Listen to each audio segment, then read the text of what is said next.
Much better. I like that angle much better. We're probably live mid-sentence. So what is up to all the people in the future who watch this after the fact?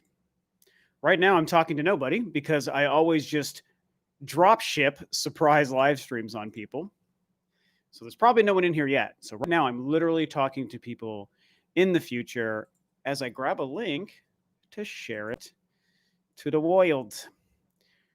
We'll see if anyone's popping in here yet. Okay, grabbing a link. Uno momento for anyone who is maybe jumping into the chat already. I will be with you guys in a second as I do my little tweet.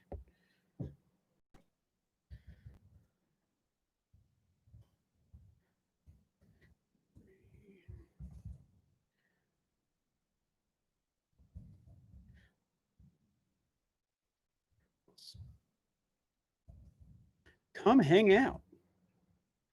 What all the cool YouTubers say.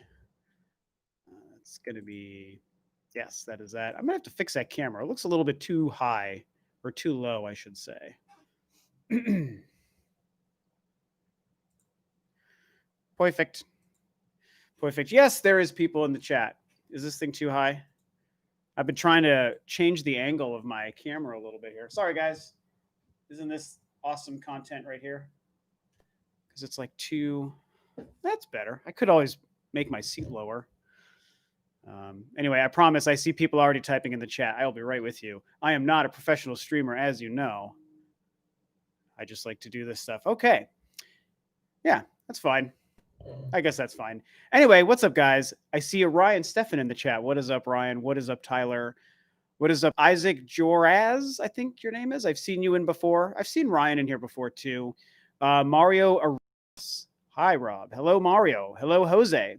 Hello to somebody whose name is in a language I cannot pronounce. But hello, thank you for being here. Camera looks good. Yeah, thanks. It's funny about the camera thing. The cam don't matter. We're here to chat and see your beautiful, not to see your beautiful face.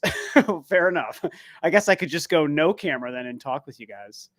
But it's funny on the camera thing because I'm using the same webcam that I've been using for like 2 years or whatever. But I also I mentioned this on my last live stream. I actually recently bought a couple of professional like lights, like studio lights. They're mini little cheapy versions. They were like $35 or something for the pair. But man, they make a difference. I've been meaning to do it for so long, and moving into my new house and my new office and getting a new computer desk set up made it so that I had room and kind of like a format to be able to set the lights up, which was really good. And using them just makes everything looks better. It even makes the camera look better than it is. Like it's way sharper now. In fact, let me take a look here. Yeah, even in the actual live stream, it's like way sharper now than it was before. It's amazing how much. So I can tell you guys, having a good camera is a nice thing, obviously. You want good video quality. You want really good audio quality. I've said that numerous times before. I actually think that audio quality is slightly more important than video quality. But if you're going to have good visual quality, having good lights makes a huge, huge difference. It's just like a massive difference. So it's just funny how somebody brought up the same thing last time. Like, oh, you must have a new camera. But I certainly don't have a new camera. I just have new lights. So $30 for like more professional lights. Anyway, what's up, Geek? Oh, Geek Life Jay. What's up, Jay? That's my good buddy Jay. He has a really good channel, and we've podcasted a couple of times. We recently did that Metroid podcast, and we're going to do another Metroid podcast. We did a Star Wars podcast about 2 months ago too. So what's up, man? Good to see you here, Jay. When I start my podcast, I'm going to hope to have you on as a guest every once in a while, Jay. What's up, Brandon P? The good old Rule of Two Review Sunday stream. Was my last stream also Sunday? I actually don't remember what day of the week that was. It must have been a Sunday. Sundays work for me because, hey, Jay, what's up, Jay? So just so you know, Jay, I am not doing everything you and I did last night. right now I'm using just the basic YouTube live stream. But I'm going to be testing the stuff that we went over last night later today. But it's good to see you here, man. I appreciate you. Rax. Oh my God. Rax the Great. What up, my man? Fellow musician Rax the Great. You were on the Spawncast last night too, right, Rax? Or am I crazy? Wasn't that last night? Good to see you on there. But yeah, Sundays are good days for me to stream because I don't work Sundays. And on my current schedule, I don't work Mondays. I used to not work Mondays. Then for a while, I was working Sundays and Mondays. Now I'm back to not working Sundays and Mondays. So this is just like the perfect day to live stream for me. Jay says, or hey, Jay says, I'm peeping. Yeah, man, I'm gonna actually put into practice the stuff that you and I did last night by myself later today. So, but for this, while I'm still doing this stuff, I was just gonna pop on this regular YouTube live stream stuff, just to kind of chat with people before I get the everything perfect. Rax says he's everywhere, trying to support when you can. Appreciate you, Rax. Brandon says downloading my first Bioshock game right now, going with Bioshock Infinite. Good call. I think all the Bioshock games are really great. I think that Bioshock 2 gets a bad rap. It's of the 3 Bioshock games, it's the least best, but it's a good game. I think Bioshock Infinite is the best of the Bioshock games. So you're probably really going to enjoy it, but don't sleep on the original Bioshock. In fact, you know what though? If you haven't yet started Infinite, I would actually tell you to play Bioshock 1 first, for reasons that I really don't want to say, but you'll appreciate some elements of Bioshock Infinite so much more if you've played the first one. And the first one is amazing. So I'm just going to put that out there since it's your first time playing through Bioshock. What's up, Armchair Analysis? Good to see you back. What's up, Malik? GoldenEye 64B GoldenEye Wii? What do you mean? Oh, verse GoldenEye Wii. Well, okay. I love the GoldenEye Wii game. I have it. I still have that, actually. I think it was really a great reimagining, especially with the awesome Wii controls. And it's like, it's an easier game to play today, but I still have to go with GoldenEye 64. I'm biased. Like, I grew up playing that game. I was like 17, I want to say, when GoldenEye 64 came out. And it was like such a revolution, man. We played that game so much. So I guess you could say it's a cheat, but I have to go with GoldenEye 64, man. Luke Puska says, this is random, but someday video games will have a gen of consoles that introduce smelling the world of games. Maybe that might actually be the case. Let me make a couple, of moderators here. Trying to up my moderator game because I haven't been doing that. So people who I know, fellow YouTubers and friends of mine, I like to make you guys moderators. So yeah, I don't know about smelling games. I see what you're getting at. You're like, what's the next frontier of reality that we can try to put into gaming, and like smelling the game? But I don't think anyone really wants that. So let's not smell our games.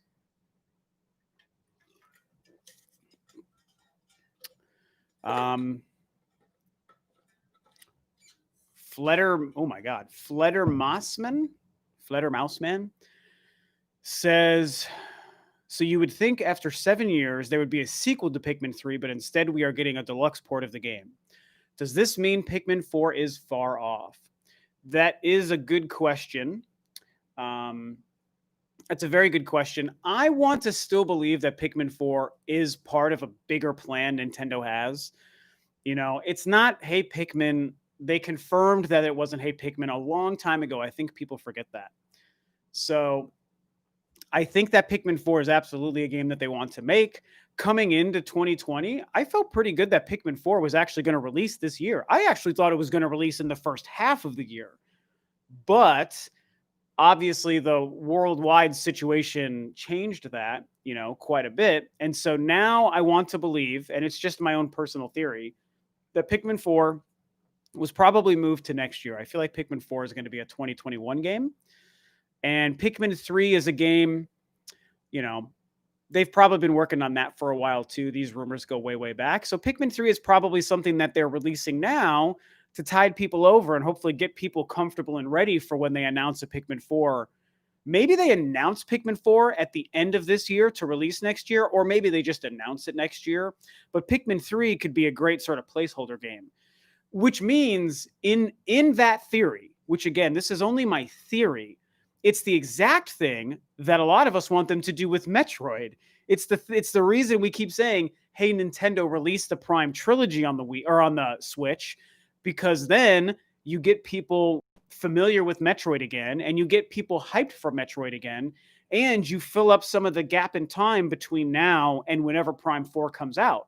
So you can satiate people's Metroid need by releasing the Prime Trilogy, or even one of the Prime games. The same way I think they might be doing with Pikmin 3. So, but that is predicated on whether or not my theory is even true, and we don't know if it's true. It's just an idea.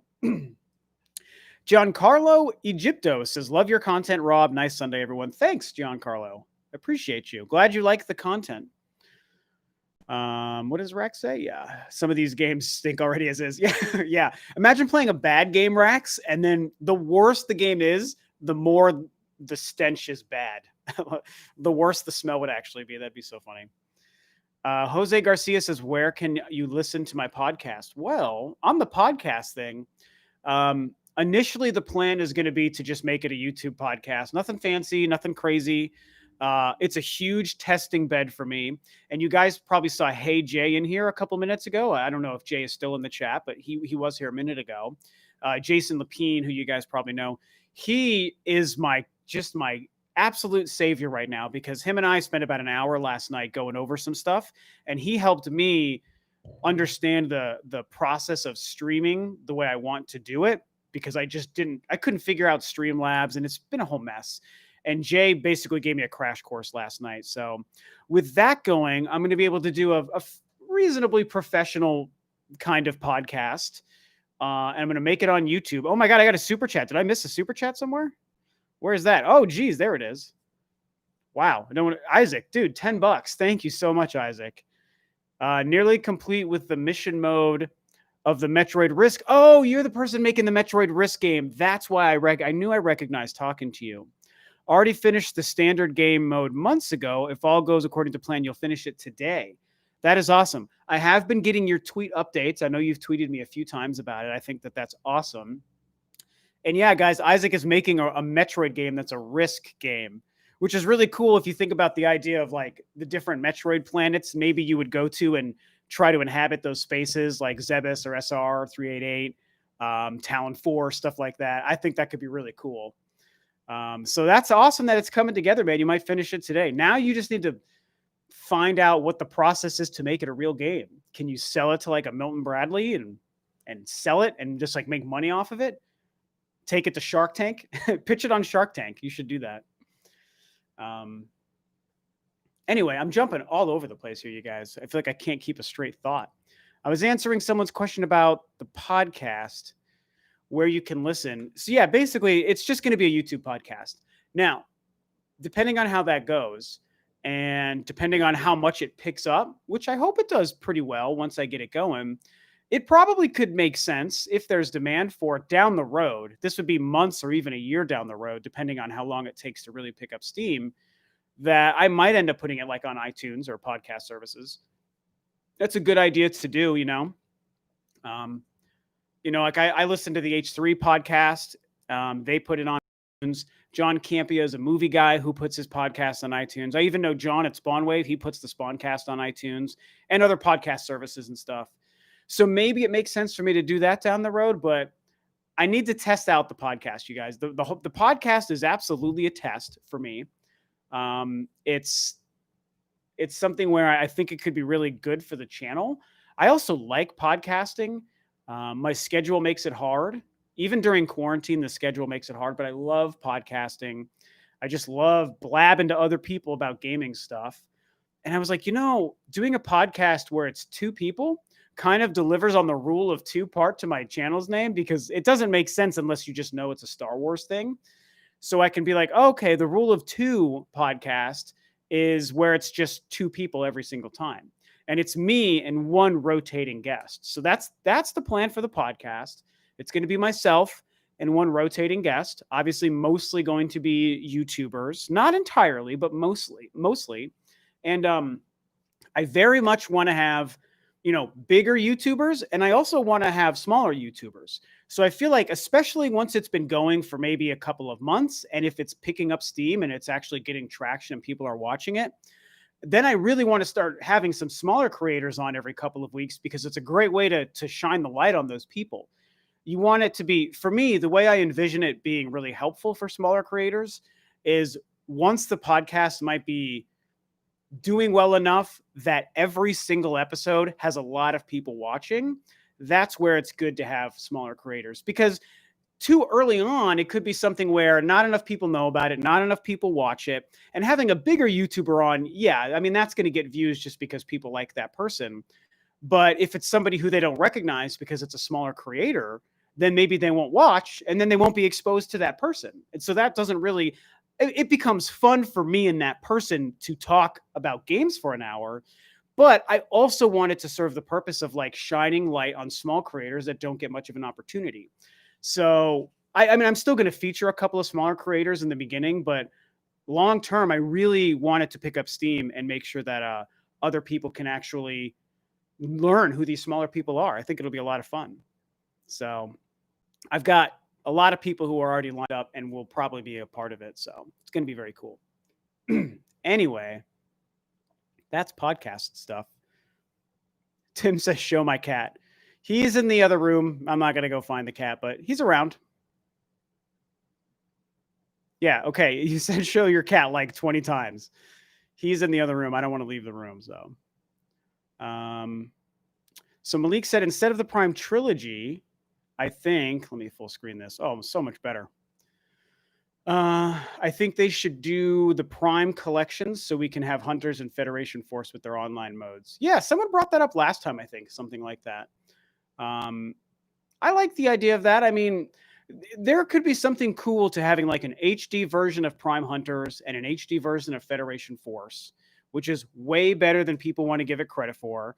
And releasing that on the Switch with online co-op play, I think that could be really cool. And I really firmly believe a lot of people would embrace the Federation Force concept if they did that. Like, there were problems with how they went about that game and introducing that game, and, in the midst of a Metroid drought there and making it for the 3DS, there were problems with Federation Force from like a business sense. But as far as just a video game, it's fun. It looked great. The sound and the music was incredible. And so there was an opportunity for a really good game that people would have embraced, but they just did it in the wrong way. So that game was never really given a fair chance, and it's frustrating to me. So I love the idea of bringing the concept back on the Switch, where we know people are going to embrace it because people play everything on the Switch. So I hope that happens. It's a good idea. Hey, what's up, Kieran? I'm doing good, man. Thanks for jumping in the stream.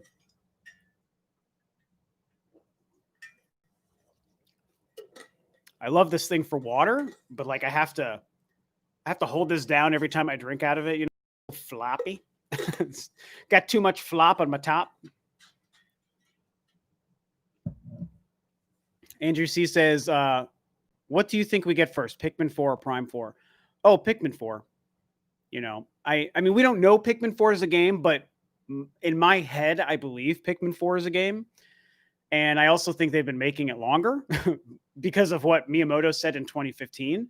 So I feel like Pikmin 4 is probably a game we'll see before we see Metroid Prime 4, which is both sad and great because I can't wait for a Pikmin 4.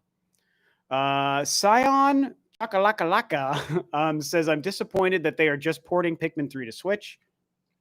I would instead buy a Pikmin trilogy for $60. What's your opinion? Well, I agree. My opinion is that I agree. I think that it's a missed opportunity to not do a Pikmin trilogy.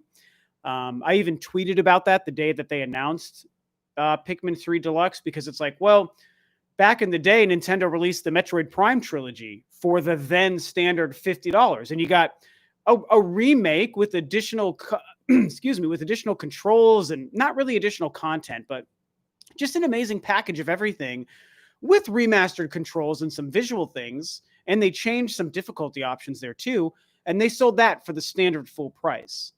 Okay, all 3 games, last gen games brought over to the current gen and sold that way.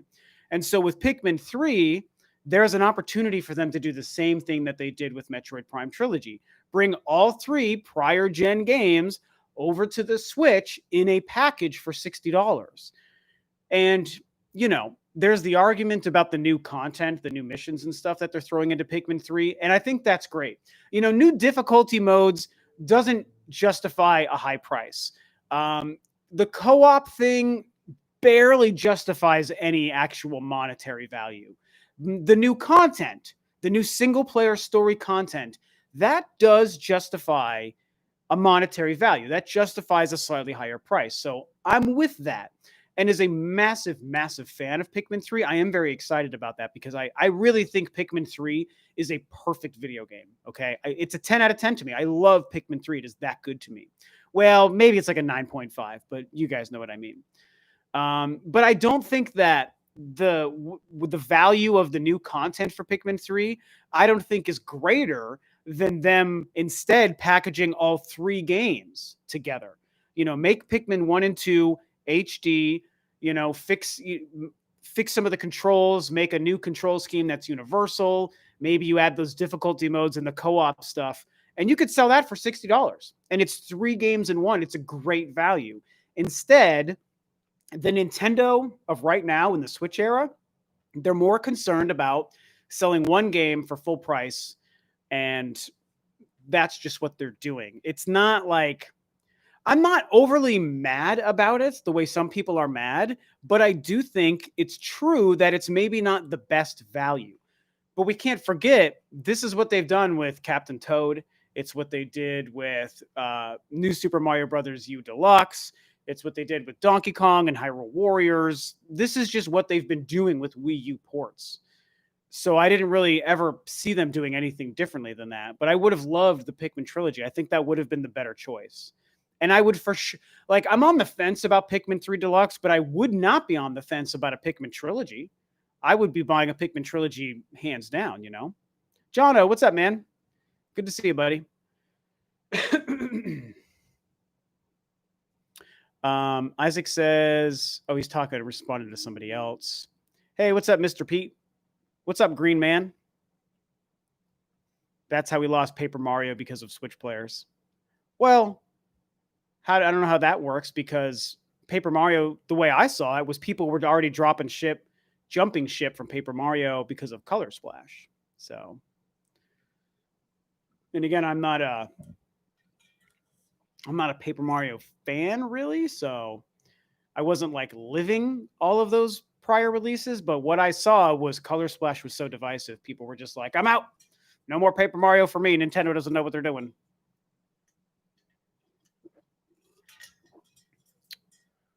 Pikmin 3 Deluxe should have been $50 max. I mean, yeah, a discounted price would have been great for Pikmin 3 Deluxe. $50 is better than $60, but is $10 enough? I think $39.99 would have gone over way better. $39. I mean, I think almost no one would have questioned it if it was sold for $40 instead of $60. So, Frieder Mouseman says, I know you like Federation Force, but acknowledge why it wasn't the best. But I don't know how much you've talked about its chibi art style. Personally, I think that's a bad fit for Metroid thoughts. Well, I mean, it's okay. Here's the thing about that. In general, the chibi thing is not for me in anything. I don't love it. In Federation Force, what's tricky for me is when you're playing as just like the faceless, nameless troopers that are just 4 different colors. They're all using the same armor and they have the same helmet with just like a little thing with the visor. Excuse me. Oh my goodness. I ate right before I got on, and I should not have done that.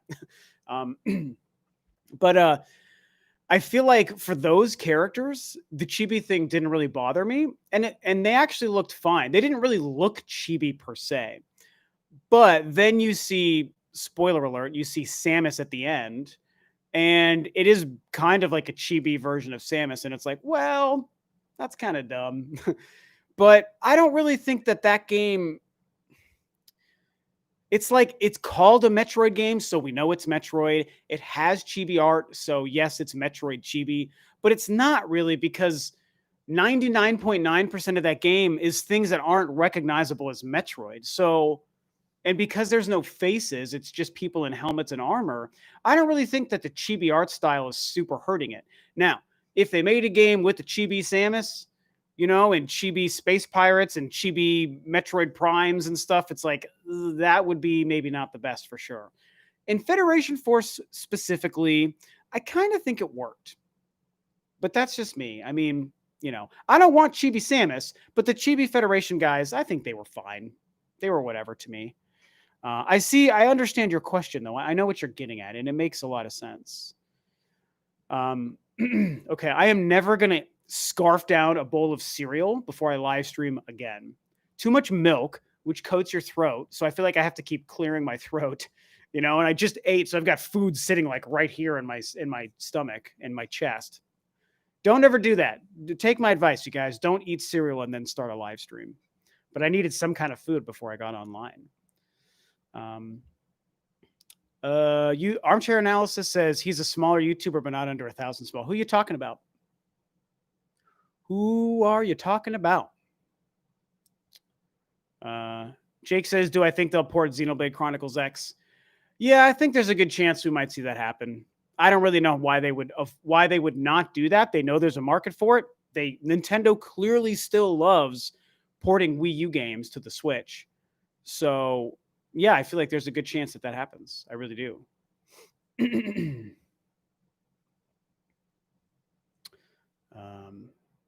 Seth Travis says not that it will ever happen, but I would love Castlevania exclusive on the Switch. Yeah, we would never see an exclusive one, but I think Castlevania might come back. And if so, I think there's a good chance we would see it on the Switch. Man, that would be awesome. That would be awesome. Dylan Baker said, are you going to get it? I missed if you said. What do you mean? Maybe you mean Pikmin 3? And I'm on the fence about it. Hey, Pikmin HD Deluxe. No. For $60. No. No. You know what's funny about Hey Pikmin, you guys? I know this will be controversial, but I actually thought Hey Pikmin looked really cool. And I wanted that game. I was going to buy that game. But the reason I ended up not buying it, this is a hot take. And I know no one will agree with me, okay? I'm already predicting how much you won't agree with me here. But I actually love the 3D on the 3DS. I really love it, especially on games that use it well. And they confirmed that Pikmin, or Hey Pikmin, didn't even use the 3D of the 3DS. And I was like, are you kidding me? It's a 3DS game. And I like the 3D effect. And I think that game and that art style and the 2D gameplay and just the whole Pikmin sort of universe would have been awesome in 3D. Even on a 2D gameplay plane, I was really excited for that. But once they said it didn't use 3D, I was like, I'm out. So I have nothing against Hey Pikmin as a game and a concept. I just chose not to play it because Nintendo went back on the 3D feature of the 3DS because so many other people didn't like the 3D, which doesn't make sense to me. So yeah, that's my Hey Pikmin story. I was going to buy it until Nintendo did that. 3D was a fad, just like 3D TVs. I mean, you're right, Malik. Like 3D was a fad. I completely agree with that. It was. But I still liked it on the 3DS. So I thought Luigi's Mansion Dark Moon was amazing with the 3D. Metroid Samus Returns was phenomenal with the 3D. Loved it. And I really wanted to experience, and Super Mario Land or 3D Land, and I really wanted to play Hey Pikmin with the 3D on, and then I realized you couldn't do it. So that sucked. Crazy. Absolutely baffling, Nintendo. You mad lads.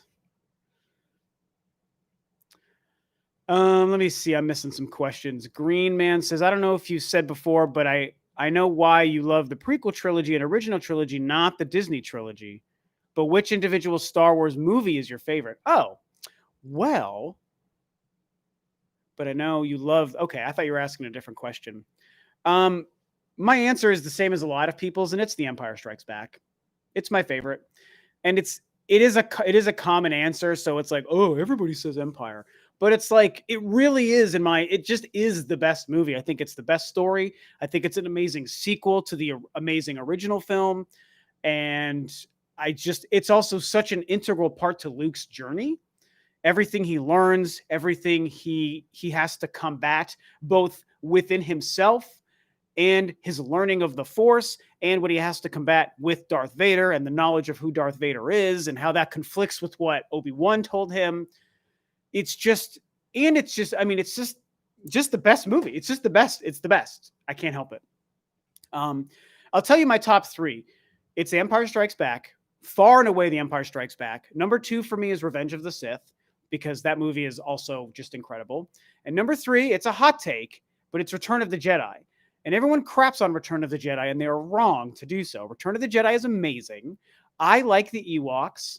Haters can hate themselves out the door.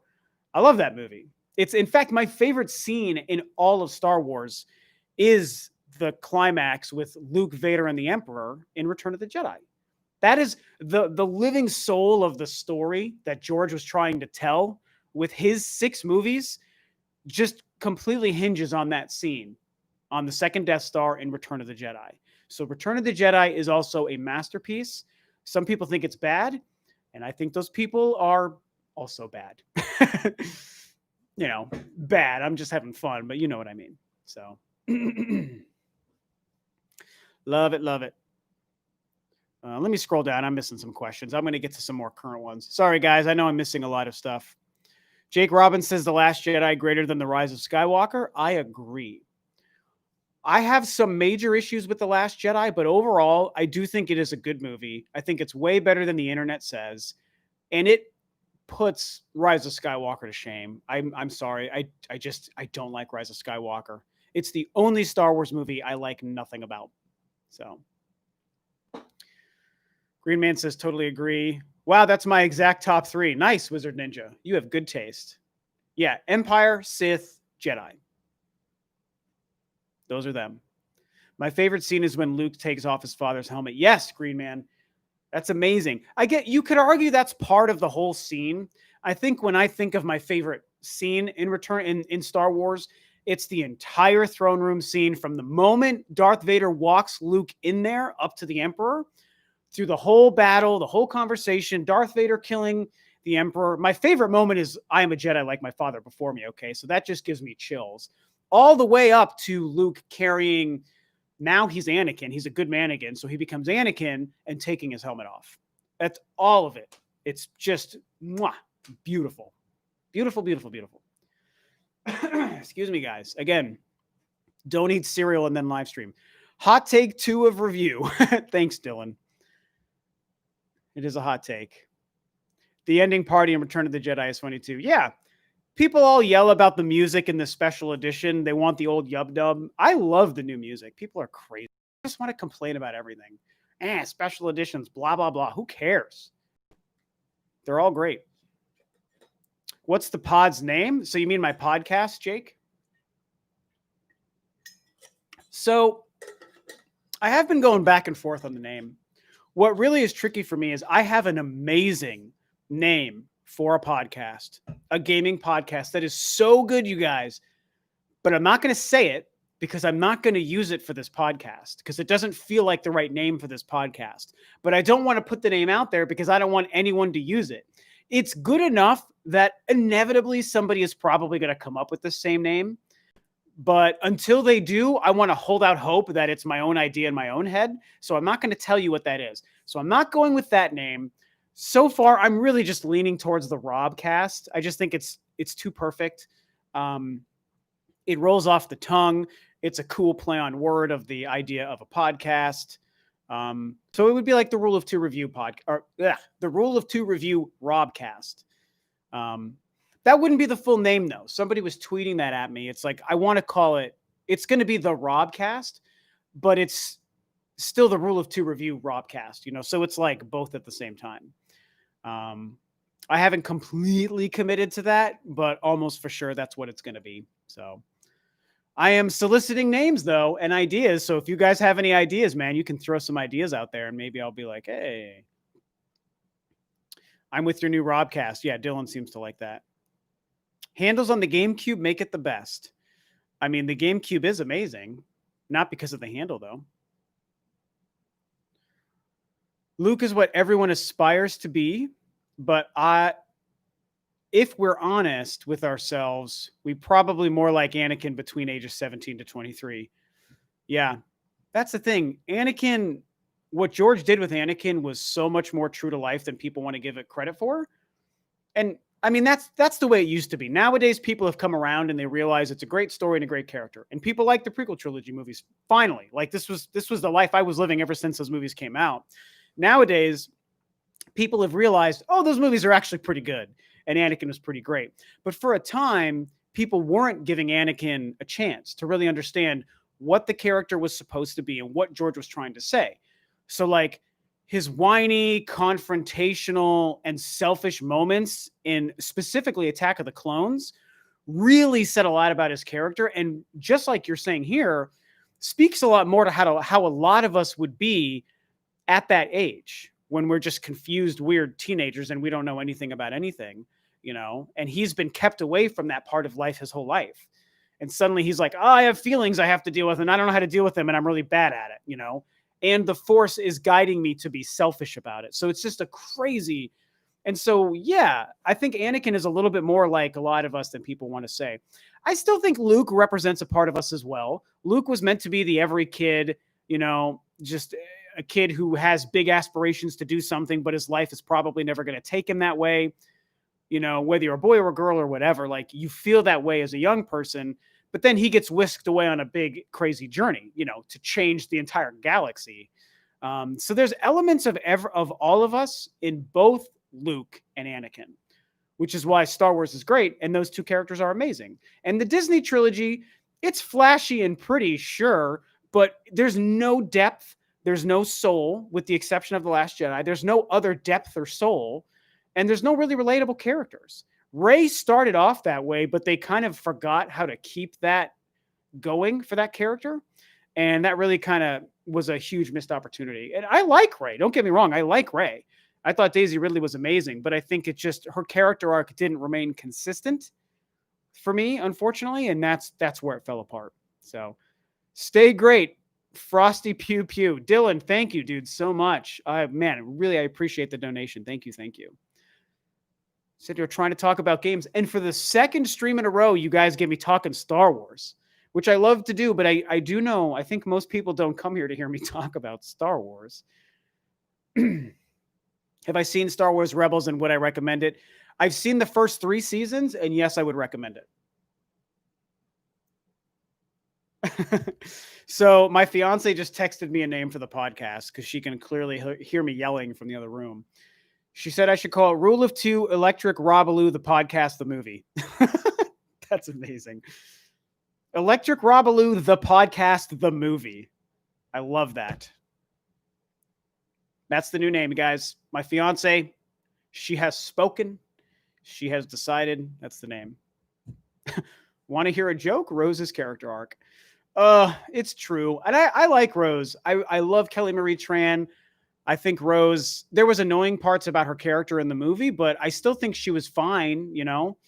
And yeah, it's too bad that they didn't do more with her. It's, you know, what are you going to do? The whole Rose thing, it's just a sad story. I don't like the way any of that stuff happened, you know? But what are you going to do? She tried. She did a great job in the role, you know? Dylan says, because of Rule of Two review, I bought a Wii. Piece for piece, then HB and got Trilogy Play and other M in the mail. Okay, so basically you bought a Wii. I think you maybe bought something to make it HD, and now you're playing Metroid Prime Trilogy and other M. So good choices. Good on you. Those are good things. Still with the new name. Kylo Ren was a decent villain. I agree. Kylo Ren was, I think, the best part and the best character, and was given not a great finale. I don't like. That's one of the reasons I don't like Rise of Skywalker is how they handled Kylo Ren. There was a huge missed out. There's a couple good moments with him in the movie, but the character, the journey, the ending.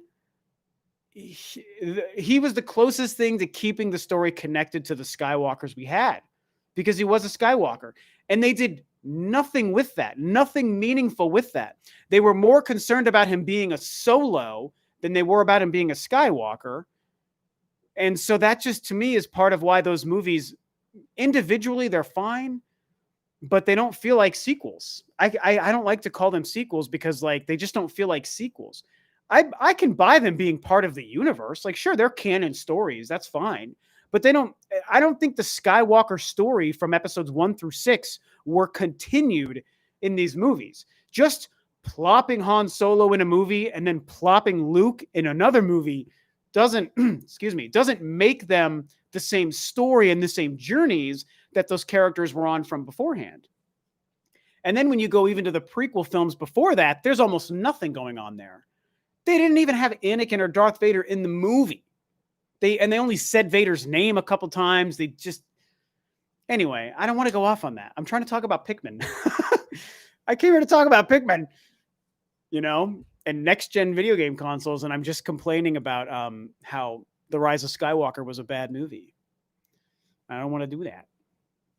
Homebrew HD. Okay, I see what you mean. How much does Pikmin need to sell to be a success? No game has sold 2 million plus yet. Do you mean no Pikmin game or no Wii U port? Well, that can't be because Mario Kart and New Super Mario Brothers. So you probably mean a Pikmin game. Well, I think Pikmin 3 is going to easily clear 1 million units, and it might even sell more. I mean, those games do really well on the Switch, They really do.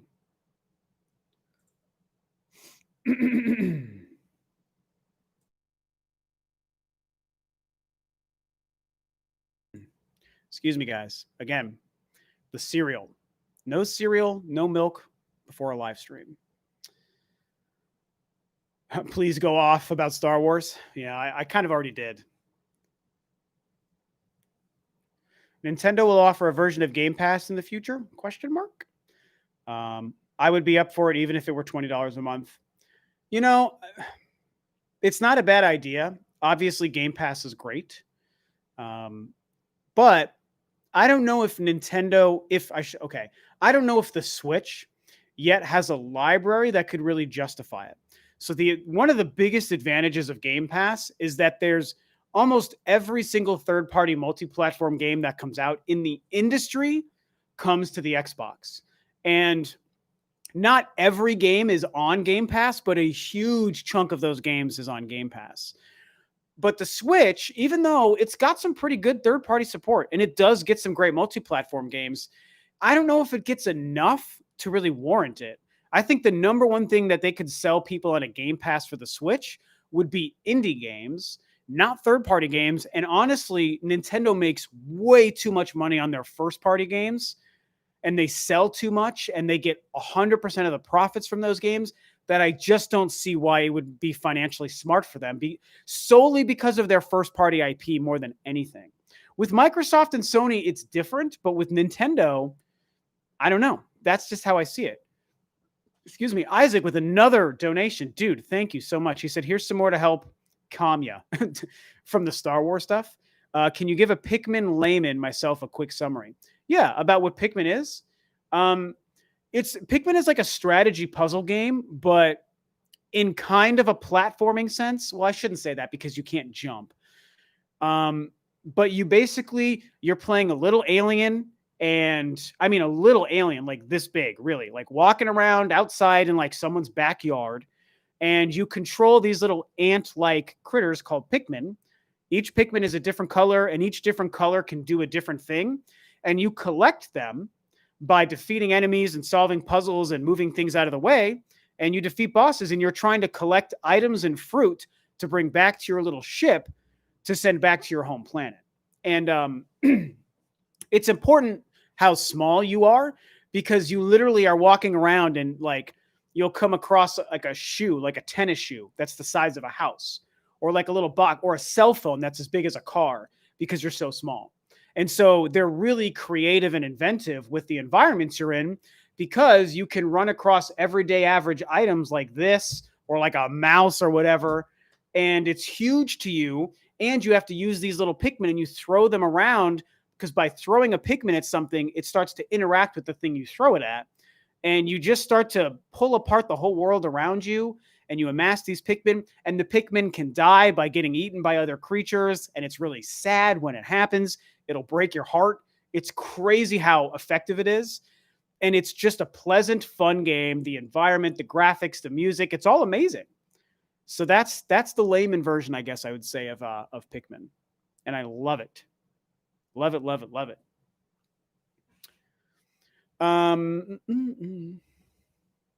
So Timothy says, what if they brought in all Nintendo games ever made? I guess, okay, so here's the one thing I would say about that. If we talk about Game Pass on the Switch, I don't think any of their Switch first-party games they could do, but maybe it could become something like what the current online thing is, where they basically make it all the NES and Super NES games, and maybe they start to bring 64 and GameCube games, and then you could maybe justify a Game Pass price. But I feel like that's what they're already doing. Like, we're already paying $20 a year for their online service, which gives us, unlimited NES and Super NES games. If they just added Nintendo 64 and maybe even GameCube to that, I mean, suddenly it is Game Pass. It basically almost would become Game Pass, like, in the blink of an eye. So I just don't know. Tough to say. Podcast name idea, Nintenrob. That's not a bad name, Jake. Nintenrob would almost be a better YouTube channel name than it would be a podcast name. I kind of like the idea of having cast in the name, but Nintenrob is not a bad name. I like that. I'm going to save that. Toastio says, you're better at selling Pikmin than most fans. Oh, cool. Well, that's good to hear. I appreciate it. Nintendo titles are too evergreen to lose sales, in my opinion. I agree with you, Jake. That's part of why I think the idea of a Game Pass on the Switch doesn't work, because Nintendo would hurt themselves by we just saw sales numbers, right? Animal Crossing came out 5 months ago, and in just a matter of months, we all saw it sold 20 million units. And that's a game where Nintendo, because it's first party, they make 100% of the profit, whether it's sold digitally or whether it's sold in a retail store. All the profit, whatever that breaks down to, is Nintendo's. And if that game was just available on Game Pass and everyone was paying $20 a year to just have a Game Pass, or even a month, I guess I should say $20 a month, like, Nintendo's making hand over fist on that for sure, but they're missing out on all the money from 22 million copies of Animal Crossing, or 26 million copies of Mario Kart, or 19 million of Breath of the Wild, whatever that was. Excuse me. And like you say here, because Nintendo titles are evergreen and they sell and they sell and they sell for years after they release, even at full price, I just think Nintendo makes way too much money by selling their stuff as opposed to putting it on a Game Pass. Microsoft is a bigger company with a different plan. Their first-party IP factors differently into their business, and so they can probably make it smarter for their bottom line by doing it on Game Pass, but Nintendo, I don't think that they could do it the same way. Animal Crossing came out 3.5 months ago. No, it didn't. It came out 5 months ago. It came out in March, and it's August right now. So it's all on August 20th, which is 11 days from now. It'll be 5 months. Right? Am I remembering that right? Wasn't it March 20th that Animal Crossing came out? You guys tell me if I'm wrong. But I'm pretty sure that I am right. The Artisan says, Wiimote Nunchuck was the best way to play it, though. I agree. And especially with the gamepad as your second map screen, which I just loved playing games that way. So yeah, the financial results were from June. Yeah, I know. So the sales numbers were only a couple of months. That part I know. But the game released months ago, which is what I was talking about. I mean, I know I brought up the sales. I was like, in a matter of a couple of months, the sales. The Super Robcast. That's not bad, Dylan. The Super Robcast. Yeah, it was March. Damn, they made somewhere near 1.3 billion on Animal Crossing alone. Would that be true? It probably is. I'll do the math. Let's see. So $60 times 22, what? 22.4? Yeah, 1.3 billion. That's crazy. But all the retail copies, they're splitting that money with stores and with Amazon. So the digital, they're making probably the full 60, I'm assuming. But with the retail ones, they're splitting some of that. Animal Crossing is a beast, and I don't even really like Animal Crossing, you guys know, but it's impressive what's happened with that game.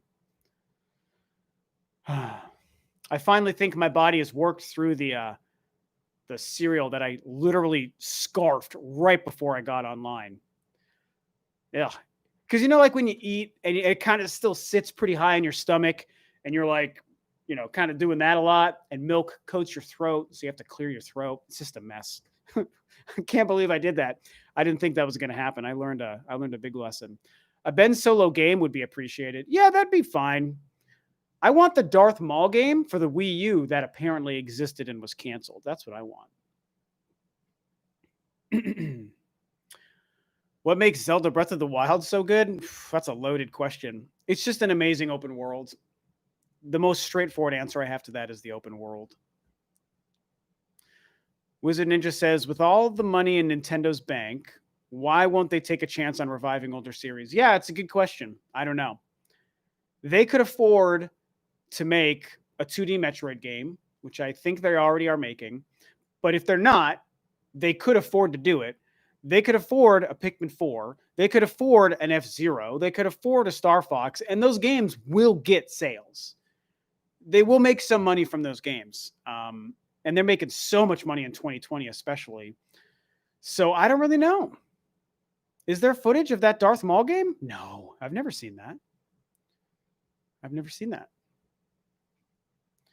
Yet the Amiibo line never sold all that well. Which Amiibo line for what? What you talking about? Do I think xCloud will hurt the Switch? No. Thomas, I don't really think so. I mean, I could end up being wrong, but I don't feel like it's going to make a huge impact on the Switch. I want F-Zero back. Me too, Daniel. So do I.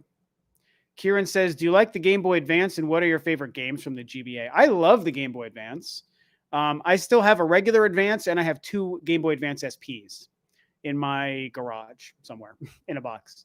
I think the Game Boy Advance is awesome. My favorite games, obviously Metroid Fusion and Metroid Zero Mission are my 2 favorites. I liked Sonic Advance, was a great game. Golden Sun. Oh, yeah, no, Golden Sun was a great game.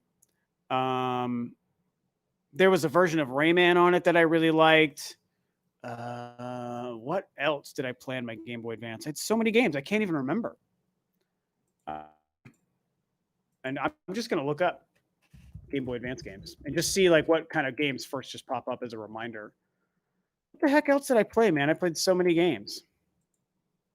Can't even remember.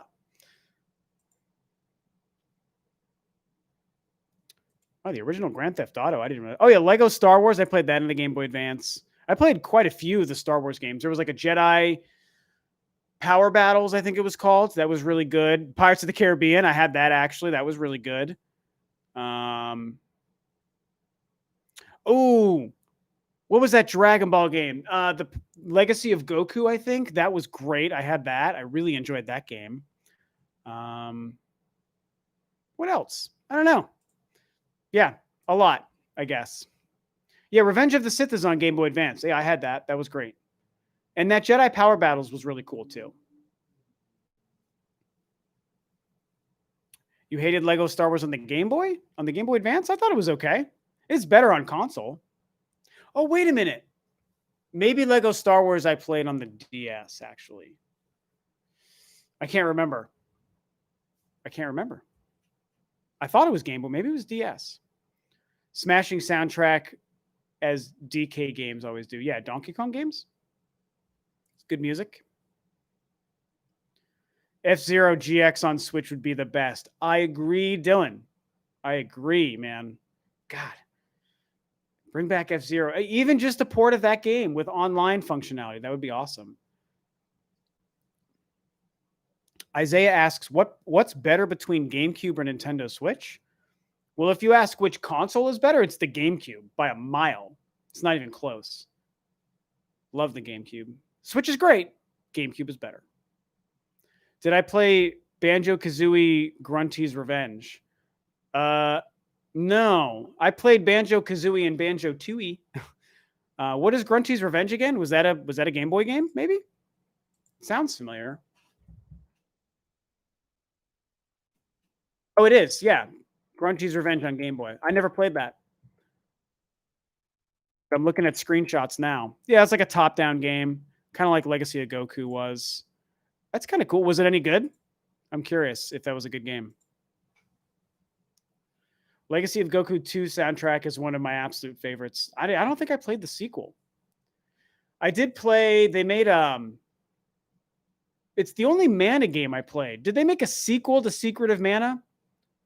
Like Land of Mana or something, which is redundant because mana means land. I feel like I played that. I think I did. Golden Sun 4. Yeah, I'd like Golden Sun to come back. Bring back Def Jam, Fight for New York. Yeah, that was, dude, Def Jam. I was working at GameStop when that game came out. And I was like, and I still knew Def Jam as like a comedy thing from the 90s. I used to watch it on HBO. And then there was a game, and I was like, they're making a game out of a stand-up comedy routine. But then it was a fighting game, and I was like, oh, okay. I think with a bunch of rappers and stuff. And it seemed like I never played it, but I remember it was really popular. So I think it must be a pretty good game. So I didn't play the game, but I did used to watch the show, and I liked it. It was really, really raunchy comedy, super like mature, especially for the 90s. It was really raunchy, but it was hilarious. Which is on PS4 and Switch? What are you talking about? Oh, Trials of Mana. Oh, so they have the Game Boy Advance game Trials of Mana on the Switch and the PS4? Is that what that is? I thought that was a new game, Trials of Mana. And it's like really modern, Sorry, I hate to do this. I'm getting a text. That's actually important. Oh.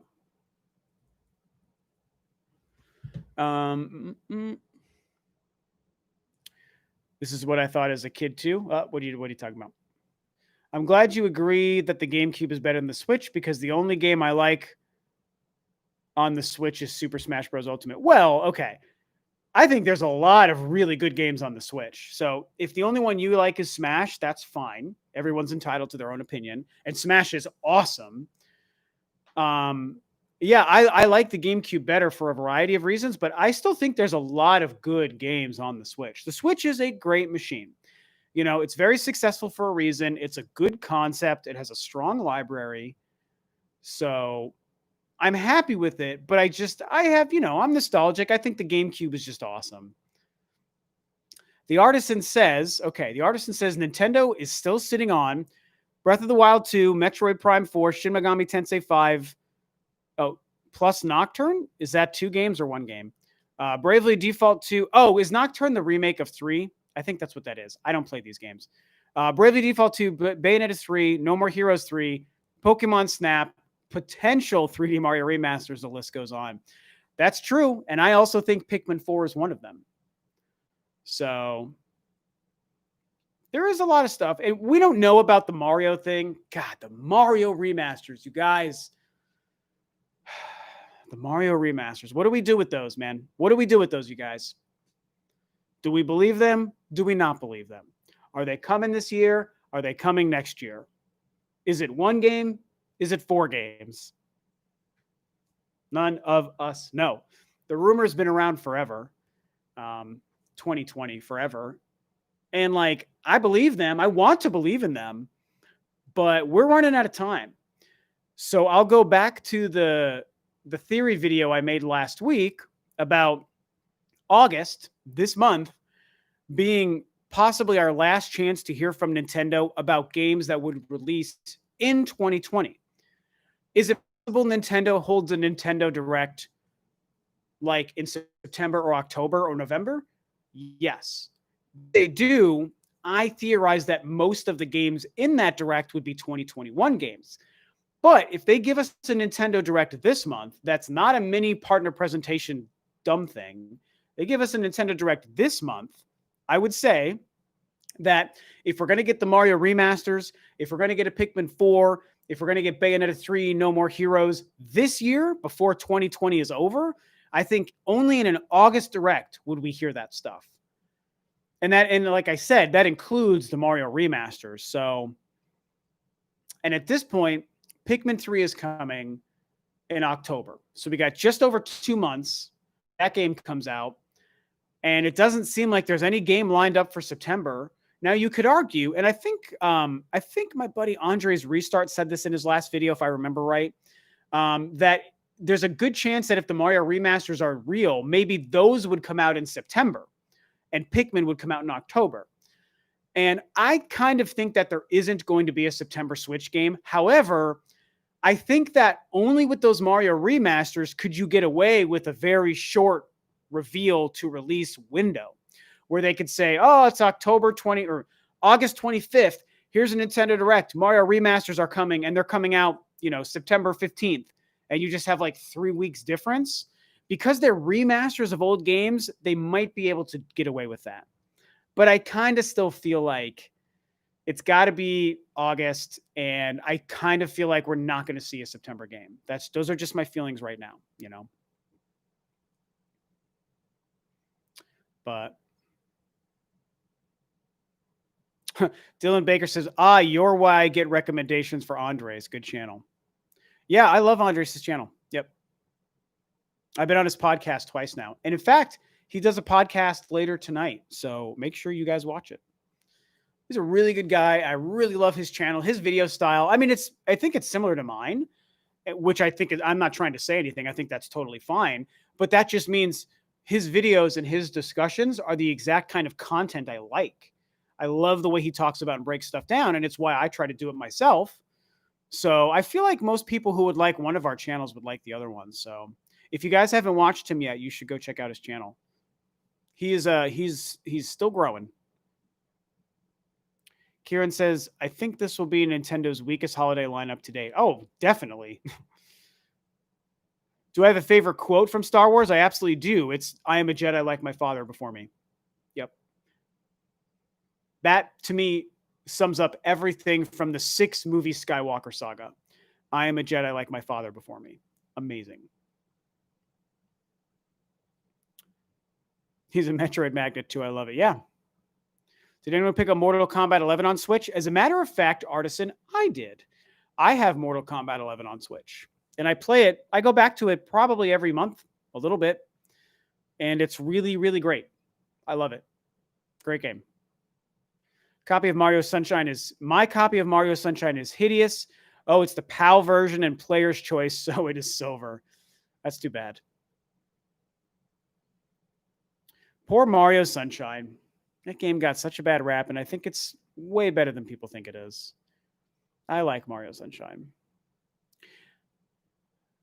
Could go back up and see what questions I'm missing here. Probably going to be, I'm just over an hour, so I might be wrapping up pretty soon here. I actually want to play Ghost of Tsushima.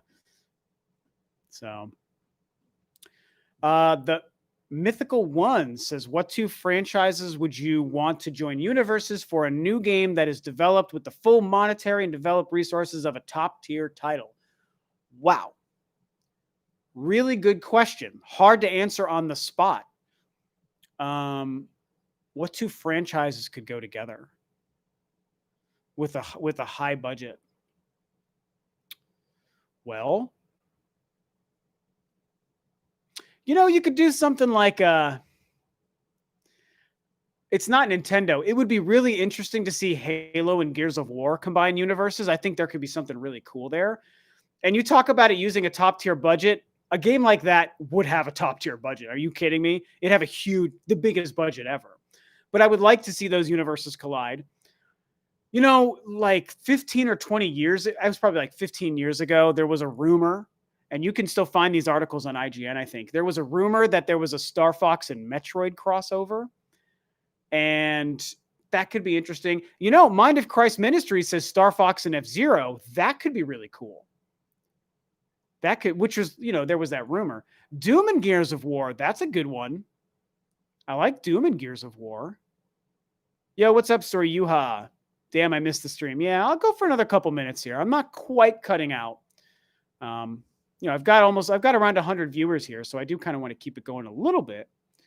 Professor Acid says, I know Sword and Shield was a letdown, but what's stopping you from getting into Pokemon? Were you already too old for the craze back in the late 90s? Yeah, actually, that's one of the main reasons, Professor Acid. Like, when Pokemon was like a show that was coming out in the States, I was already like 15 or 16. And the games coming out on the Game Boy, my younger brother was playing them. And I was like, I don't know, 18 or something, 17, 18, 19 years old. And it never had any appeal to me at that time. And nowadays it's a huge thing. And I don't know. I guess I was too old to catch the craze at the time. And unlike Dragon Ball, for example, which is another, it's a cartoon. It's like a kid's geared kind of thing. But with Dragon Ball, even though I didn't start watching Dragon Ball until I was like 21 or 22, when it was before it even finished airing in the States, because this would have been around 2001 or so, 2001 or 2.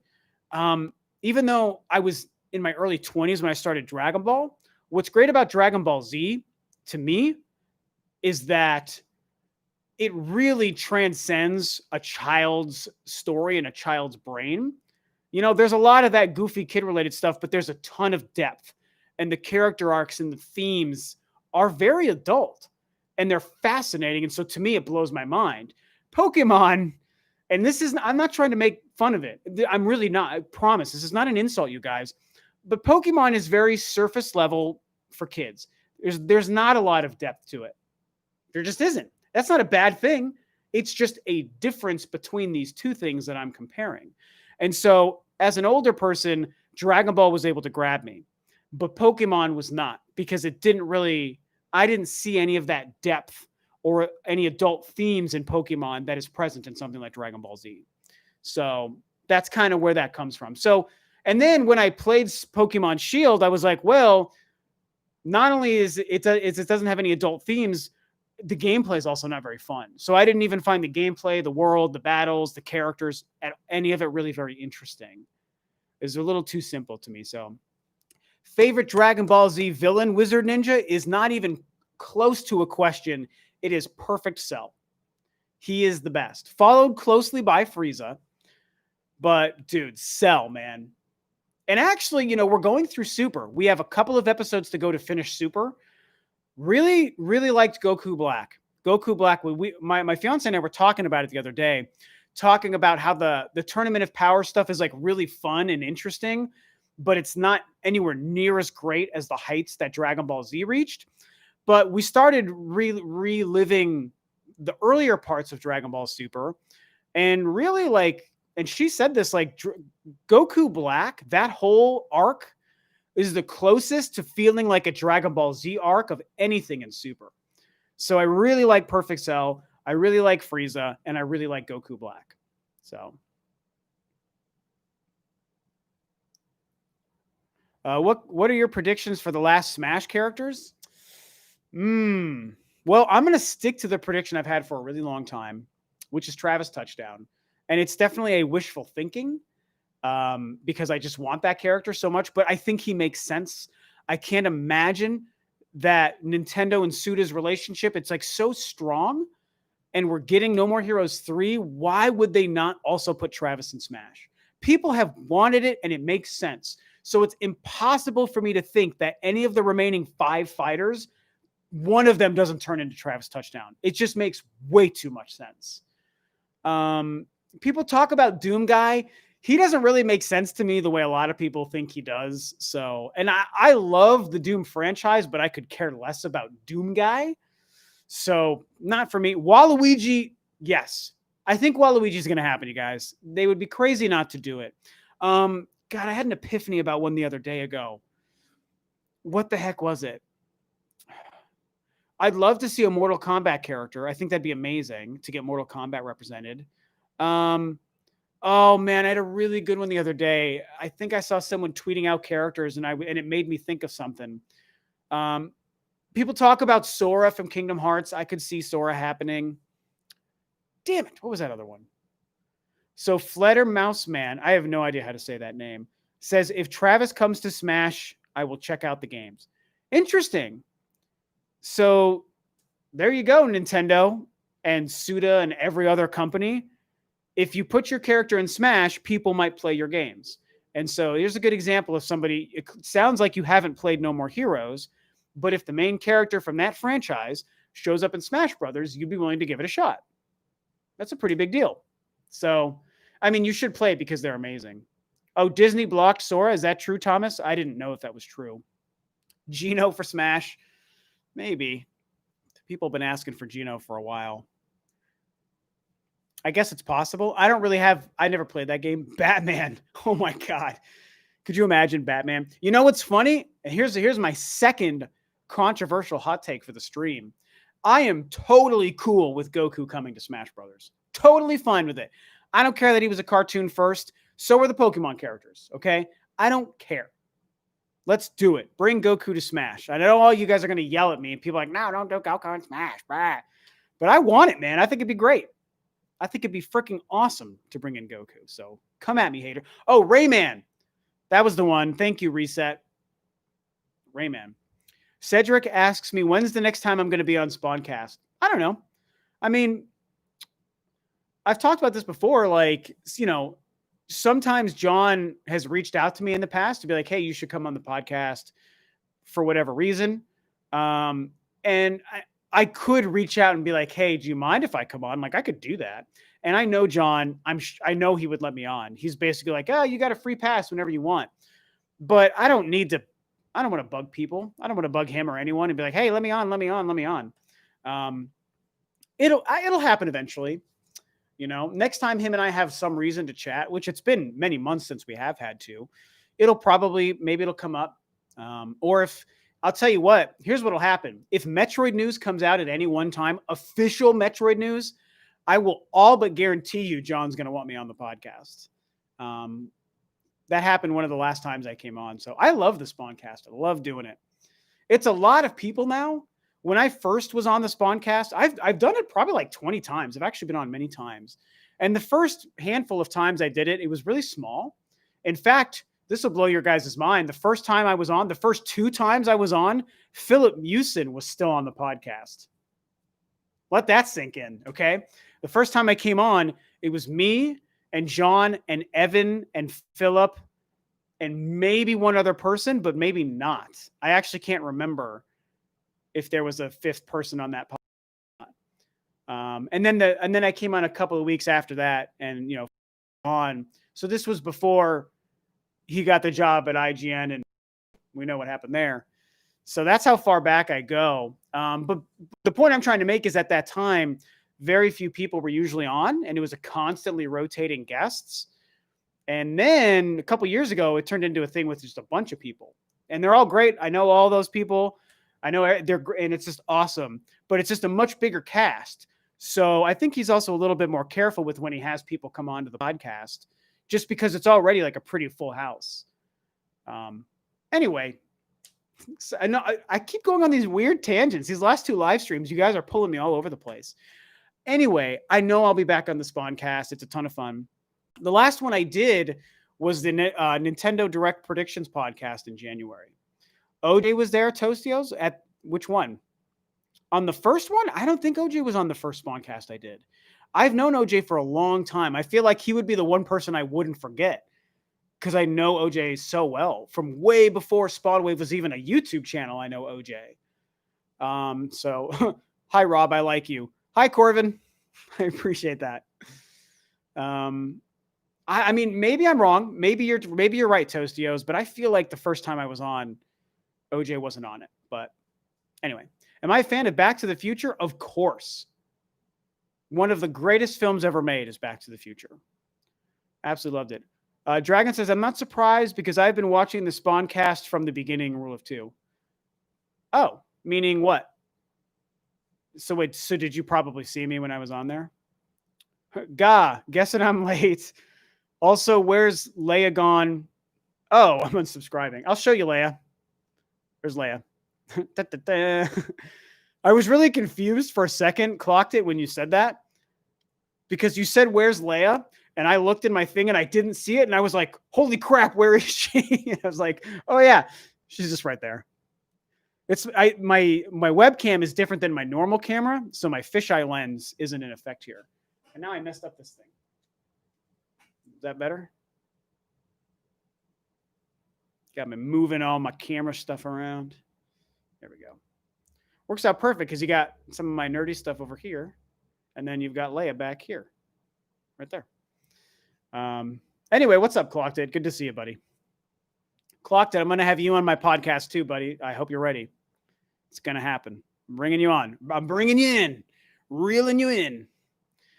Do I think the next Kirby game will be in 3D? Oh, that's a good question.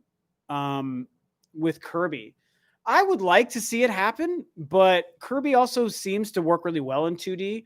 And I'm a huge fan of 2D platformers. I'm not really a big Kirby fan. The only Kirby game I really, really, really, really liked was Epic Yarn. All the other ones I've played have been just okay. So I don't know if maybe a 3D one would end up working better for me personally. Tough to say. Armchair says, I know OJ had been on the Spawncast for a long time, but I don't know episode he debuted on. Oh, okay. Yeah, honestly, he might have debuted after my first episode. Really, because that was 2017, maybe? And when did OJ start going on? Maybe 2018? I don't know. I'd have to ask OJ. He would probably know better than I would. I'm pretty sure he wasn't the first episode that I was on. I don't think so. Love Epic Yarn, the most chill game ever. It really is, man. Epic Yarn was awesome. And that's the thing is that game was so good, and I don't think that they've been able to match the creativity or the fun since then. Like, I was really excited for Planet Robobot. I bought Planet Robobot. I played it all the way to the final world of that game, but I really didn't like it. And I know people love it. They think it's one of the best Kirby games, and that's great. But for me, I was like, it's just easy and boring and easy. And it was easy in a way that I didn't like. So I don't know. Planet Robobot didn't jive with me the way I thought it would. Helian Geek 64 says, do I like Sonic? If so, what's my favorite? I love Sonic because I'm an old man who grew up on Sonic. To me, my favorite Sonic game is Sonic 2 on the Genesis. Sonic Colors is really high up there. That is a good game. People talk about that game and it's great. But really, the first three Genesis games and Sonic Colors and Sonic Generations are my favorite. Sonic Lost World is also a very good game. It's got some control issues, but it is pretty good. It's a good game. Everything else, not so much.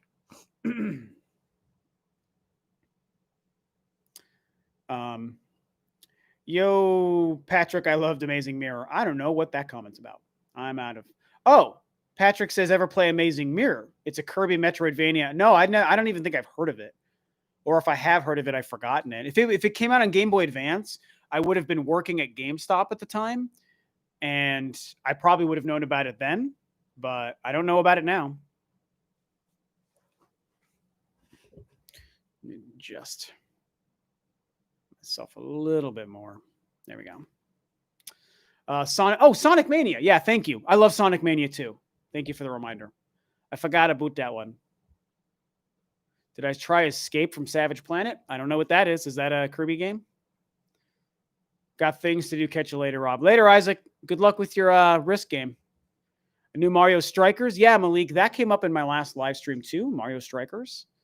And I would like a new Mario Strikers. I would prefer a Mario Golf before Mario Strikers.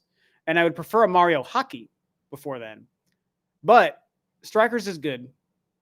So I'm taking notes of Amazing Mirror. Apparently that's a good one. Dragon Gamer says, I've seen you in the Spawncast when the Spawncast was a small group. Okay, yeah. Again, so the first couple, probably first like 7 or 8 times I was on, it was pretty small. And then it just got huge. Huge. There's like 10 people on every episode now. I would put Amazing Mirror on the same level as Metroid, but it was a neat idea. I kind of wish they would revisit that. Huh. Interesting. Yeah, I don't know. I'm going to look it up. Let me see. Kirby and the Amazing Mirror. There it is. Oh, Rainbow. I'm reminded of Rainbow Curse. I did like Rainbow Curse. It was pretty good. I mean, yeah. So I pulled this up. It just looks like I like the graphics, actually. This looks like a colorful, standard side-scrolling Kirby game. I'm seeing a lot of multiple Kirbys. Is that normal? Like different colored, kind of like the Allies. What was it called? Superstar Allies or whatever that just came out on the Switch. I love the visuals of this game. It looks great. Huh. Sounds like a good reason Nintendo to put Game Boy Advance games on the Switch, Switch Online. Because I'd love to play that game on my Switch. Want to play it on my Switch. Ro2R, hi. Hi, Olivia. That's funny. I want a Mario first-person shooters, bomb grenades. That would be awesome. Remember that thing like years ago, like 10 years ago that came out, where I think Miyamoto said like, oh, we were going to give Mario a gun at one point, but we decided that's not a good idea because Americans like guns too much or something. I don't know. And this whole meme was going around for like weeks about Mario with a gun. It was probably like 10 years ago. It was really funny. Goodness, please, Game Boy Advance. Yeah, man. I know. Game Boy Advance games on the Switch, please. Please, please, please. Clock that says Amazing Mirror was given away for free on the Ambassador program on the 3DS, which I got. Oh, okay. Because you bought a $250 or pound, whatever the price would have been for you. You bought an expensive 3DS, is what that means.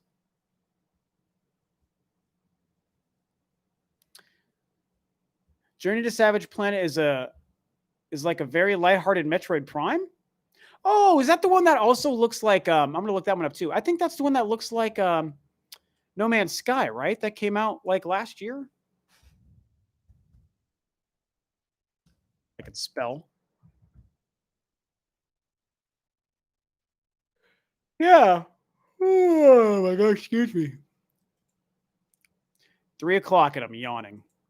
We ran a pretty big errand. This game looks awesome. Wow. I'm just looking at screenshots, but this game looks freaking radical.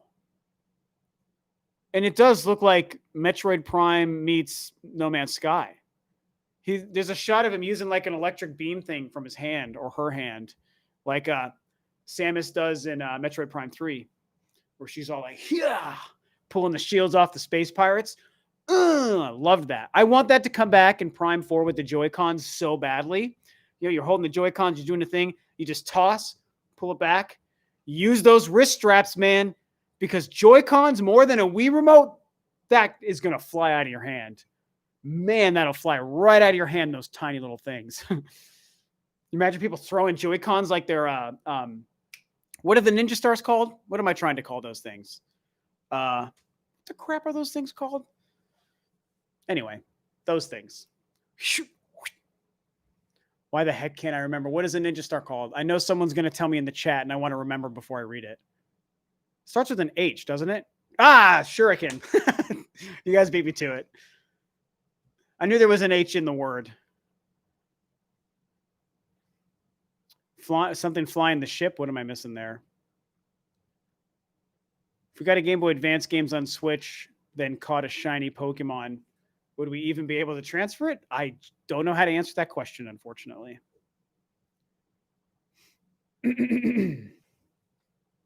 Yeah, there are some good Game Boy Advance games on the Virtual Console. Yeah, clocked it. Big surprise. I have all the Metroid games. I have Zero Mission and Fusion I bought. Did I buy any other Game Boy Advance games on the Virtual Console? I don't know. I should find out. I still have my Wii U hooked up like a good gamer. I can turn on my Wii U anytime and play it. None of that dust collecting crap. Wii U is awesome. I got mine ready to go. I've got my gamepad plugged in, sitting by my TV at all times. I will be honest, since I moved into the new house a month and a half ago, I've not yet played my Wii U, but I do play it pretty regularly. Like for Metroid, for example. Sometimes I go back to like Bayonetta 2 or Zombie U, which I think is an amazing game. So yeah, I turn my Wii U on pretty often. And actually, sometimes my fiance and I will play Pikmin 3 Bingo Battle, and we turn that on the gamepad. Who is my favorite Ninja Turtle? It's been Donatello since I've been a kid, but I also love Michelangelo. So those are my two favorites. But for some reason, as a kid, even though nerdy stuff wasn't cool in the 90s, like nowadays, being a nerd is actually cool, which is great. We've come full circle here. But in the 90s, being a nerd was not cool. And so I still thought that the nerdy turtle, which is Donatello, was the cool guy, even though it was against the status quo at the time. Yes, Wii U is underrated, Hillian Geek. You are 100% correct. Clocked says, I need to buy Zero Mission on there. I don't have the Game Boy Advance original anywhere. What? You maniac. You absolute mad lad. Clocked it. You should have it. Mitty the Fool says, dedicated Nintendo VR optimized for Metroid Prime 4. Maybe. Maybe that happens. Am I too far over here? Whoops. I don't know why I'm so obsessed with moving my camera around, you guys. Sorry. I think it's because it's so easy.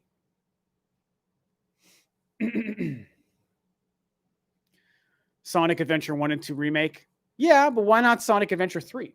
Right? We all want that. I did not like Adventure 2, but I really liked the first one.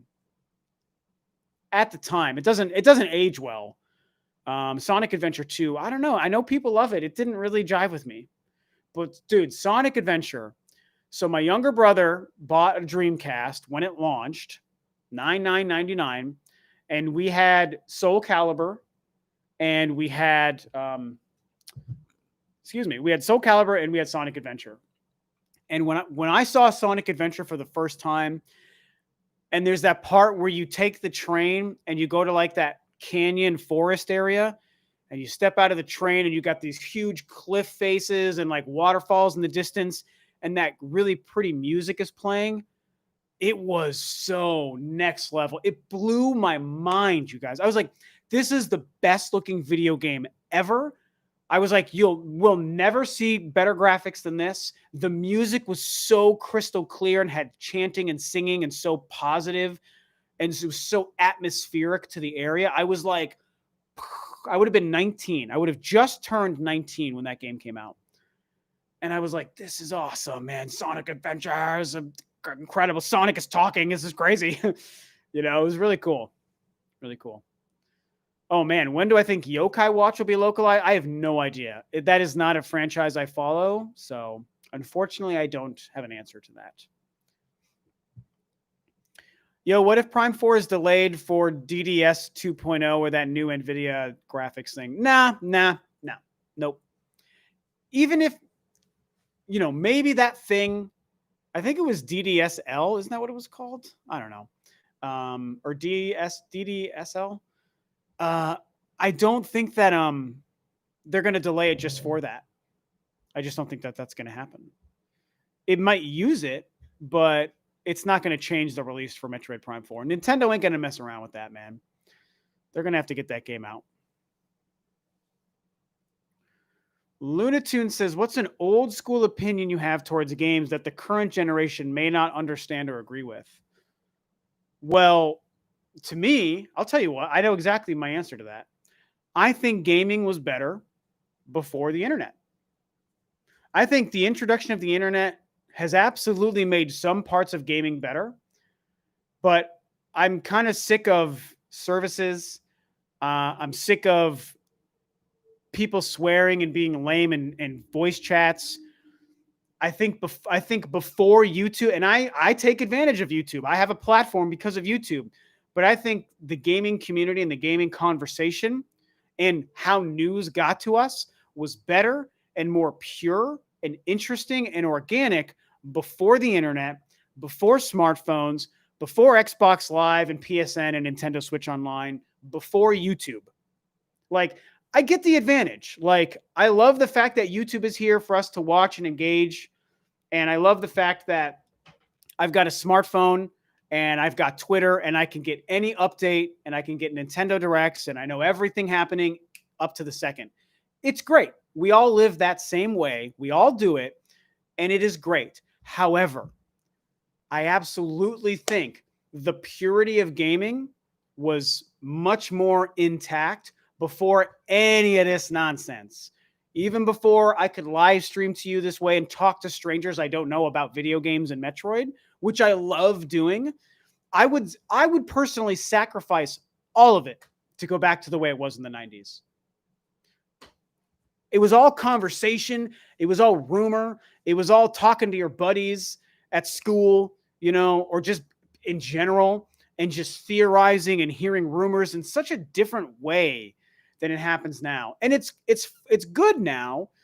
It's exciting now. It's fun, but it's not as fun. It's not as exciting. It feels like the purity, which is the only real adjective I can think of to describe it.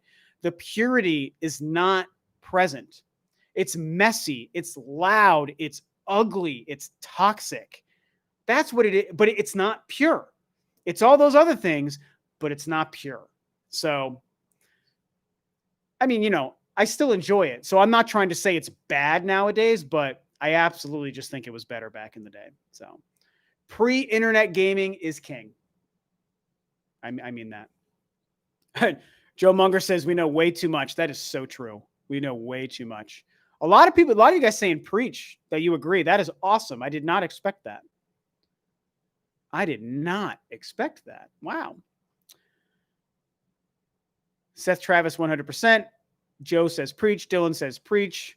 Clocked It says, I agree, Rob, but I'll be more specific.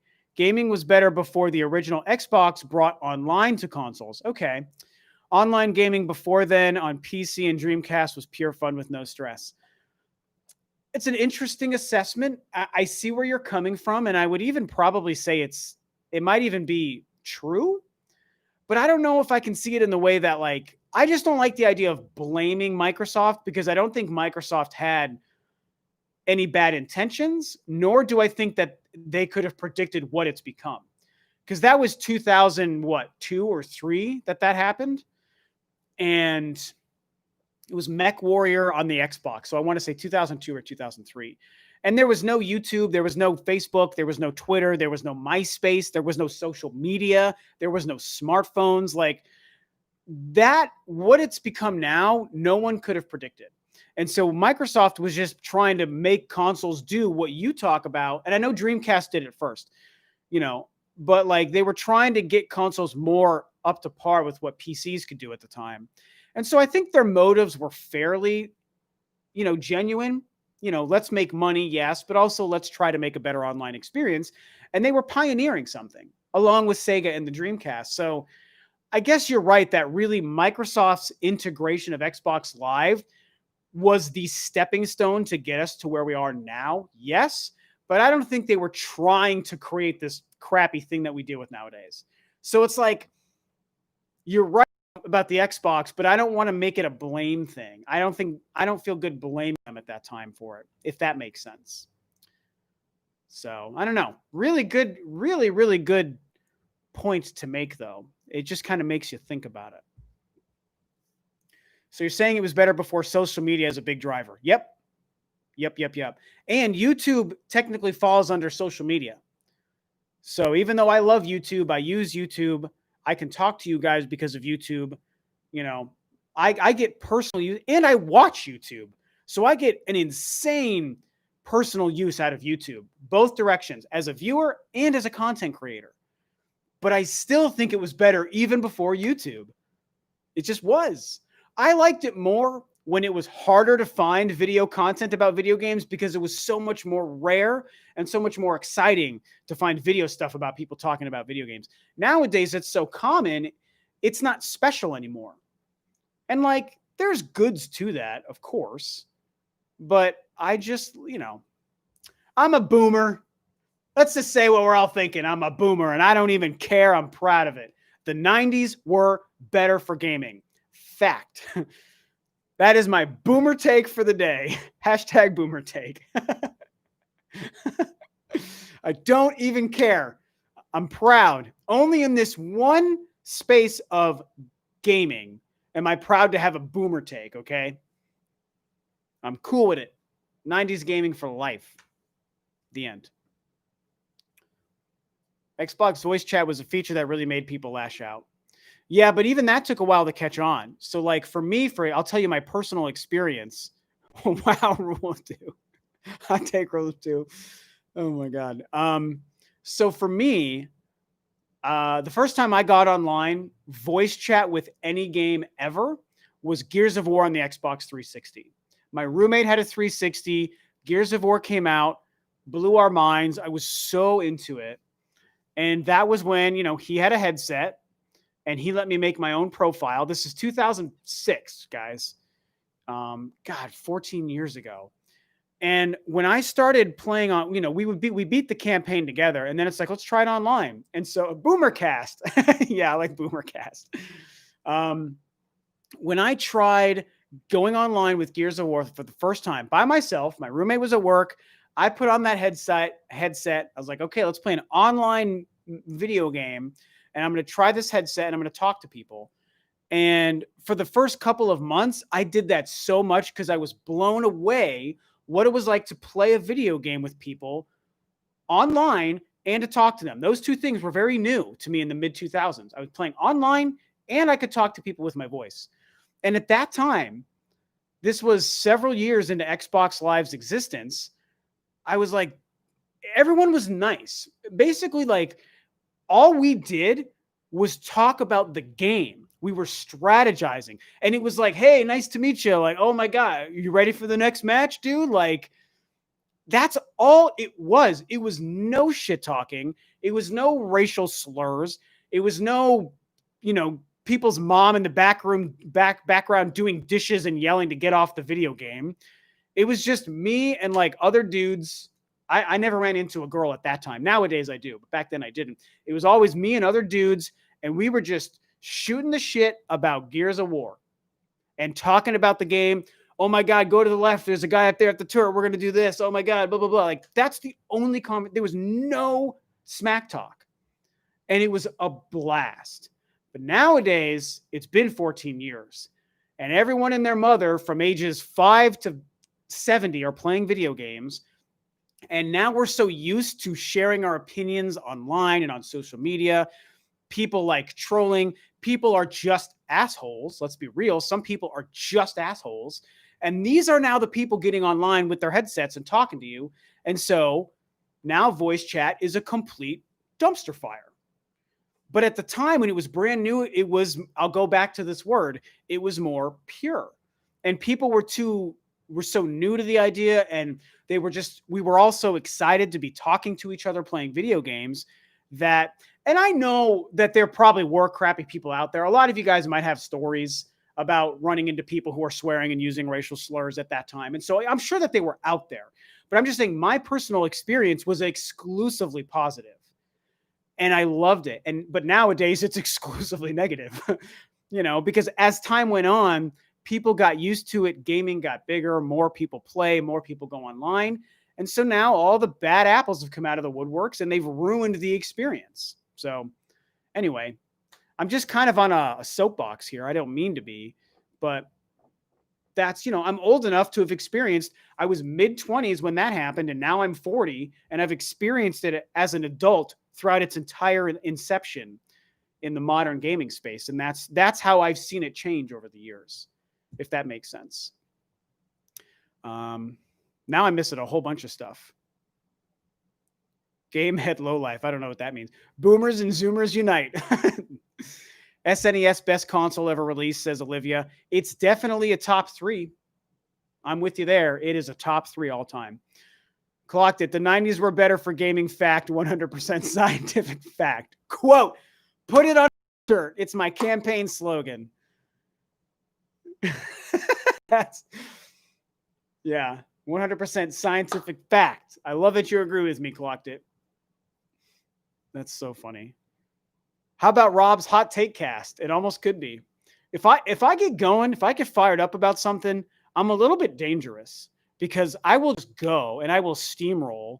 My fiance talks to me about this a lot. Like, I'm a big personality. I'm a fast thinker and a fast talker.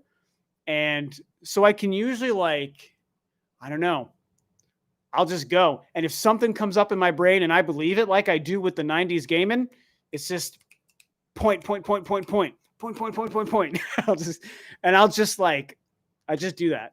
It's too much. Definitely too much. What did I miss here about all that? The only games I would have played back in the 90s is Mario and Resident Evil. Hey, that's cool. That's totally cool, man. Mario's great. Resident Evil was awesome, especially classic. I think classic Resident Evil is the best Resident Evil. Something about Halo 2. Halo 2 was like the second big game to use Xbox Live on the original Xbox. So Halo 2 was a big driver for Xbox Live. It was like the second or third game, something like that. Everyone talked bad stuff. Yeah, nowadays they do. Vic Ram says, Rob, how would you rank the Wii among Nintendo consoles? I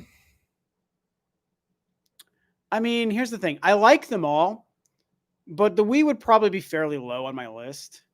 Like, and you know what's tricky about the Wii to me is comparing the Wii to the Wii U. It's really hard for me to do that because I kind of like the Wii U better. Okay, let me refrain. Let me change that. I like the gamepad more than I like the Wii remote.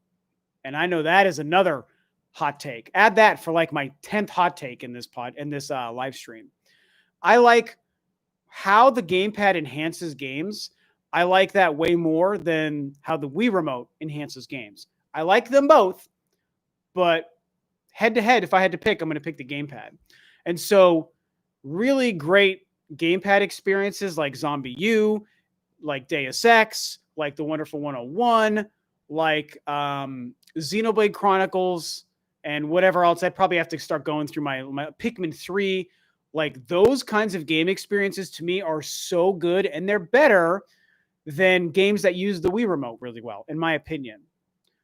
So I want to say that I like the Wii U more, but to be fair, the Wii did have 2 Metroid games, okay? And the Wii U did not.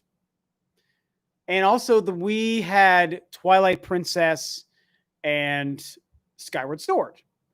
And the Wii U did get 2 ports, one of, the Wii U got a port of Twilight Princess, and the Wii U got a port of my favorite Zelda game of all time, The Wind Waker. But they are ports, so that's kind of tricky. But it also had Breath of the Wild, so that also works in its favor. I didn't play it on the Wii U, but it's a Wii U game, so that really works in its favor. So I just get really, and there's a lot of Wii games that I forget are really good. So it's just tough for me with those two. I don't know, man. But the thing is, I think consoles like the 64 and the GameCube and the NES and the SNES are much better than both Wii consoles. So really, like, my bottom 3 are like the Switch, the Wii, and the Wii U. And how I rank them, I don't know. But that's kind of where I'm at. Hot take. Hot take. Coming in hot. Jake Miller says there were some toxic adults talking trash to the 6th graders going back to the original Xbox. Yeah, I know that there probably were. I get that. Then those kids who were bullied by the adults are adults today. Yeah, interesting when you think about it. Star Fox. Yeah, Star Fox and Splatoon. Yep, those are 2 games that use the gamepad really well. You're right. And I like those games. Dylan says, I missed the Wii and Wii U. That was my college era. Oh, yeah, you missed out. They were good consoles with some really good games. Definitely. I want to get the Switch eventually, but I have too many old games to catch up on. Hey, that's fine, Patrick. Save the money, man. I mean, Switch is a great machine, but it doesn't hurt to save money, so. I still haven't upgraded my home console past the Wii. Wow. Okay, so that's why. Yeah, well, you should get a Wii U and a Switch. Mario Maker on Wii U was way better than on Switch. Maybe. I actually didn't like Mario Maker, so I don't really have much of an opinion. But, I mean, I know Mario Maker was a bigger game than Mario Maker 2 was. But Mario Maker 2 was still a big title. Let's not be crazy. Well, as much fun as I'm having, you guys, I am hungry, and I want to go back to Ghost of Tsushima. So I think I'm going to call this. Hey, Rob, just popping in to say hello. Hey, JD Stanton, you made it in good timing because I'm obviously wrapping up the stream here. This was a ton of fun. Thank you guys so much for tuning in to my hot take stream, which became a lot about Pikmin and my podcast and Star Wars and Dragon Ball and 90s gaming. And a bunch of rants about all those things. So this was fun. Thank you guys so much. I will definitely be doing a live stream in the future. And I am getting my podcast off the ground here in another week or two. Really exciting. I've got a couple of really cool guests that'll be coming on. I'm going to do like a 5 or 10 week run just to kind of test it. And we'll see how it goes and see how you guys respond to it. Now everyone is saying bye. Later, guys. Later, Clocked It. Thanks for showing in, man. Appreciate you, bud. And yeah, so I'll see you guys on another stream very soon, and look out for the podcast sometime. And I will catch you in the future. Bye-bye.